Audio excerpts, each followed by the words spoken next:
Hello and good morning and welcome to Lovin Daily, brought to you by Bold Food. I'm Julian Bonnici. Today we have Sam Vassallo. Hi, Sam. Good morning. Morning, how are you?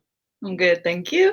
Okay, all right. Just to give you a little bit of a rundown of what you'll be hearing about today. Obviously, we'll be covering some updates about COVID-19 in Malta and some new measures that have been put in place, including the extension of an €800 benefit. We've also got some controversial statements about finance from Finance Minister Edward Cicluna about Malta simply unable to slash electricity tariffs. We've also got a bit of stuff about Freedom Day and some positive stories from COVID-19 involving some dolphins. So, to get started, yesterday, 5 new cases of COVID-19 were confirmed in Malta. This brings the total up to 156 cases. Local transmissions have continued, and one man is still in critical condition and using a ventilator. There'll be more updates at 12:30 from Superintendent for Public Health, Charmaine Gauci.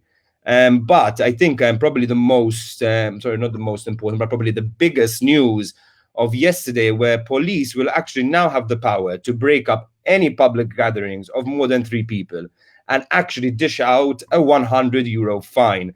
So just to make this clear, each person in the group will receive a €100 fine. So if you were 10 people, for example, you're going to have to pay €1,000. Just to make it clear also, this rule doesn't apply to members of the same family or a group of people who live together. You'll still be able to go out in public normally, but obviously still respect social distancing and quarantine measures. This was not the only measure that was introduced. Malta will also limit public Wi-Fi as a means to discourage people from gathering groups in the same spot too. So these decisions might seem maybe a bit drastic, but it comes after a weekend where several groups were pictured around Malta in public, enjoying picnics, walking, you name it. It seemed, it seemed almost like lockdown became holiday leave for some people. Was quite Exactly. surreal, and you can almost imagine, you can almost understand the Home Affairs Minister taking such actions. Maybe on to the next story, Sam. Sure thing. Talking about COVID-19 and the economic impact, more businesses are set to receive this government scheme of receiving €800 per employee. This includes now private schools, universities, and language schools. So they're all set to receive, they're all added to Annex A, which basically means that they'll be receiving €800 per employee, and also self-employed as well. The Minister for Economy, Silvio Scembri, has also revealed that the film industry will also be added to Annex A. The film industry has boomed in recent years, and the Film Commissioner has actually said that it is set to lose around 50 million this summer. So I'm sure that they're very pleased to be added to this annex, together with the rest of the creative industries. It's important to note, however, that businesses who are not in this annex, who technically do not qualify for this scheme, are still encouraged to apply for the scheme if they feel that they have been negatively impacted by COVID-19, as Malta Enterprise will deal with this on a case-to-case basis. So real estate, legal firms who are not included in the scheme can still apply if they feel that they are negatively impacted. In fact, the CEO of Malta Enterprise, Kurt Farrugia, on an episode of COVID Calls, which is a Lovin Malta news show, said that the Maltese manufacturing companies are soon set to feel a pinch due to COVID-19. So those specific companies who are feeling the pinch can apply for this scheme. Talking about COVID-19, as you know, there's a new episode set to come out today at 11 a.m. It will be live, and the guests today will be Education Minister Owen Bonnici, together with some other guests to do with the education sector, talking about the impact of the coronavirus on education. Okay, on the topic of COVID and maybe economic measures. So I guess people aren't only feeling the pinch when it comes to wages.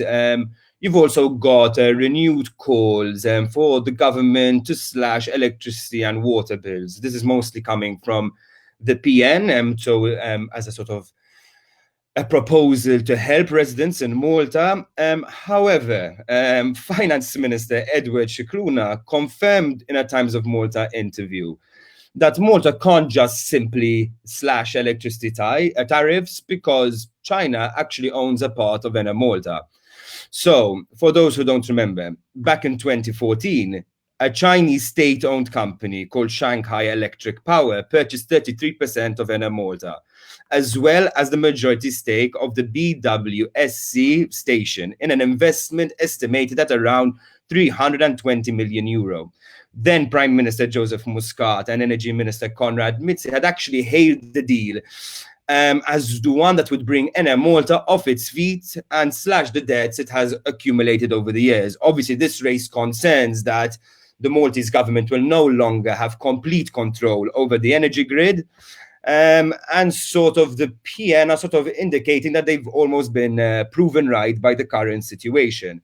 However, Scicluna has said that the government won't rule out making such a request for the electricity tariffs to be slashed, because it actually still has a majority shareholding in Malta.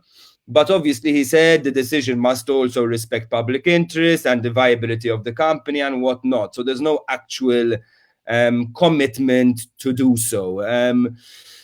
It's a kind of a murky situation, you know. I mean, I don't know where people out there stand on it, but on my own, I don't know, personal opinion is that the state, the government, regardless of the country, really, if the industry is as important as electricity and water, then yes, the government should be able to have absolute control over it. 100%. On to the next story, maybe a bit more positive. You know what today is? What? Freedom Day! So Prime Minister Robert Avella had addressed the nation yesterday on the eve of Freedom Day.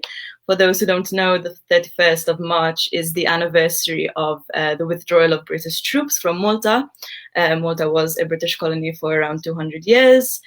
And in the speech, it was very patriotic, evoking the struggles of 1979 to the struggles we're going through now and calling for unity and hope and so on and so forth.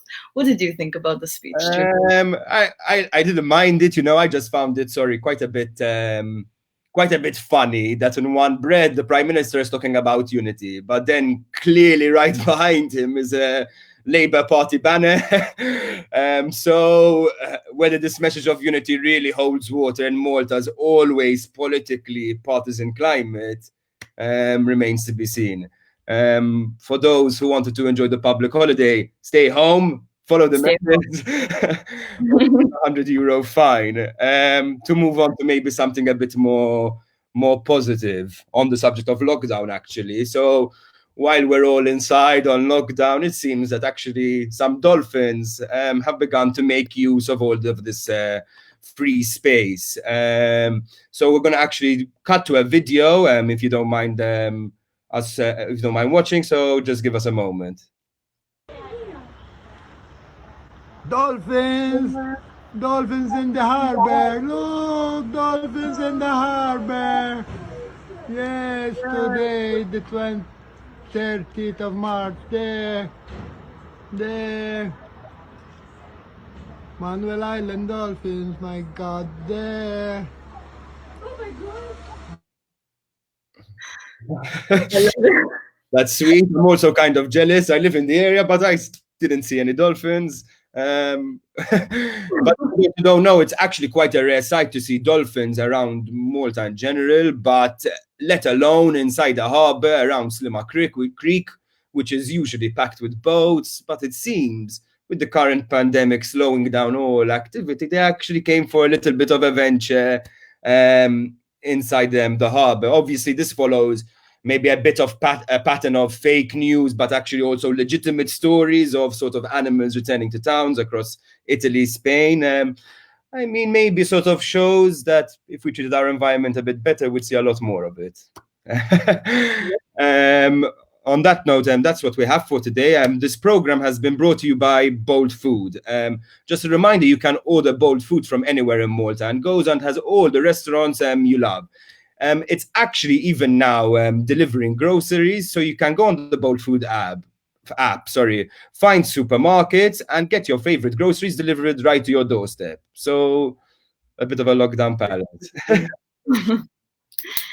So be sure to follow us on all social media for the latest news. You can also catch, as I said, COVID Call's latest episode today with Education Minister Owen Bonnici, and have a good day, full day of Lovin.